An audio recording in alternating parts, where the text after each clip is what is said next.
Hi guys, it's Mrs. Haley. Today we have chapter 5 of number 21, Civil War on Sunday, Magic Treehouse.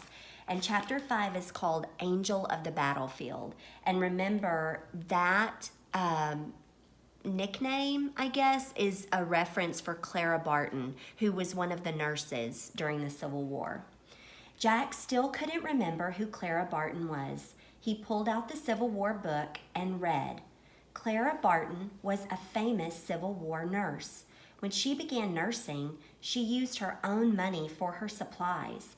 She drove a horse-drawn ambulance right onto the battlefield. That's like the most dangerous place to go in a war. As she was trying to save the wounded soldiers. For this reason, she became known as the Angel of the Battlefield. Jack put the book away and hurried to Annie. He looked at the woman who was sitting in the driver's seat of the wagon. Jack thought, she doesn't look like an angel. The woman was very small. She had a plain but very serious face and dark hair that was pulled back into a bun. She wore a long black skirt and a black jacket. In the back of her wagon were more wounded soldiers in torn and bloody uniforms. They moaned and cried out. Nurses, both men and women, were putting the wounded men on the stretchers. Clara Barton wiped her forehead.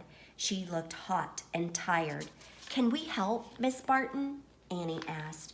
"Who are you?" said Clara Barton. "Jack and Annie," said Annie. "We're volunteer nurses. What can we do?" Clara Barton smiled. "First, you can call me Clara," she said. "Second, would you ride with me back toward the battlefield? There are more wounded waiting to be picked up." "Sure," said Annie.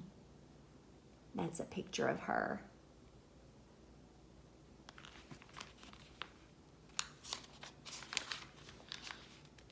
Jack didn't answer. After seeing all the suffering men in the wagon, he was afraid of getting closer to the battlefield. "And you?" Clara asked Jack. Her dark, serious eyes looked right into his. Jack didn't want to admit that he was afraid. "Sure, it's no problem," he said. "Very good," said Clara Barton. "Let's go." Jack and Annie climbed up into the driver's seat next to her. By now, all the soldiers had been taken out of the wagon and into the tents. "Take care of my new family members," Clara called to the nurses. She snapped the reins, and the horse-drawn ambulance rolled off, sending up clouds of dust. So I'll come back and we'll read chapter 6, which is called Keep Low.